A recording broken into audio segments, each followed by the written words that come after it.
পনিরের এই রেসিপিটা একবার হলেও ট্রাই করবেন। খুব সহজ আর সিম্পল, কিন্তু এর টেস্ট একদম আলাদা।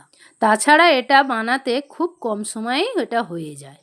নমস্কার, আমি সুপর্ণা, আপনারা দেখছেন সুপর্ণার রান্নাঘর। আজকের আমাদের রেসিপি পনির মশলা। চলুন তাহলে আজকের রেসিপিটা শুরু করা যাক।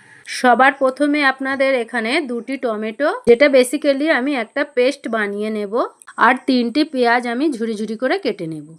তারপরে পনিরটা আমি কেটে নেব, কিন্তু আপনারা আপনাদের পছন্দের মতো সাইজে কেটে নিতে পারেন।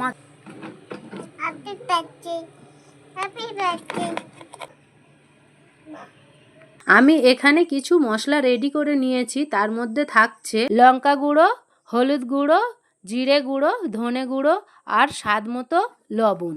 আমি একটা কড়াই নিয়ে নিচ্ছি, তার মধ্যে 3 চামচ সরিষার তেল দিয়ে দেব। তারপরে হাই হিটে তেলটাকে গরম করে নিয়ে আমি ওর মধ্যে পনির দিয়ে ভেজে নেব লাল লাল করে। কড়াইতে তেল দিয়েছি, তেল গরম হয়ে গিয়েছে, এবার আমি পনিরগুলো একে একে ভেজে নেব।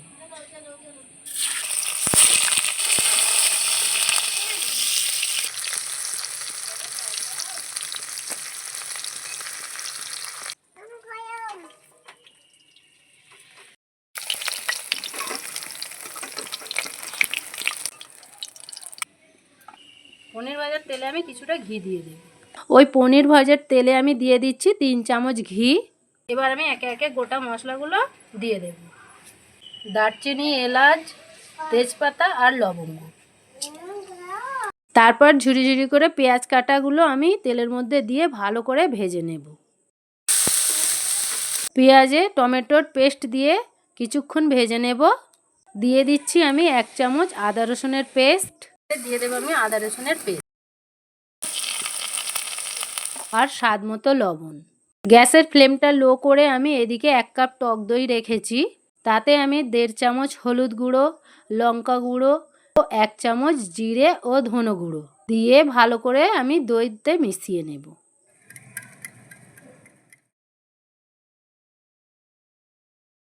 দইয়ের মধ্যে গুঁড়ো মশলার উপকরণগুলো দিয়ে সব ফেটিয়ে নিয়েছি। এবারে এই মশলার মধ্যে ঢেলে দেব।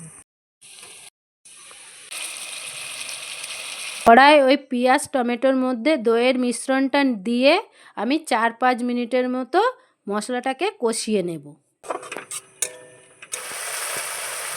আর দিয়ে দেব ছোট চামচের 1 চামচ কস্তুরি মেথি আর ছোট চামচের 1 চামচ গুঁড়ো গরম মশলা দিয়ে আমি মশলাটাকে 1 মিনিট কষিয়ে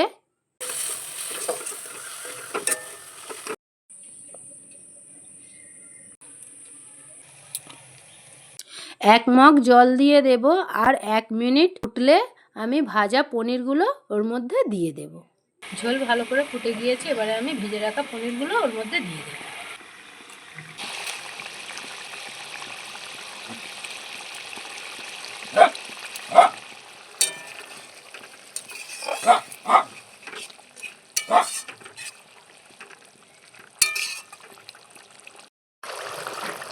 মিনিট 2 ফুটিয়ে কাঁচা লঙ্কা ও ধনে পাতাগুলো দিয়ে দেব।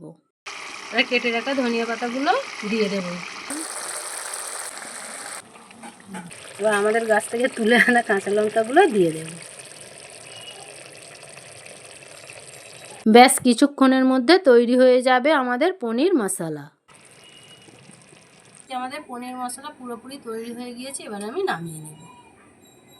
আশা করছি দেখে বুঝতে পারছেন কতটা সুন্দর হয়েছে, আর খেতেও কিন্তু দুর্দান্ত ছিল। চলুন তাহলে আজকের রেসিপিটা এখানেই শেষ করা যাক। আবার আসবো অন্য কোনো রেসিপি নিয়ে।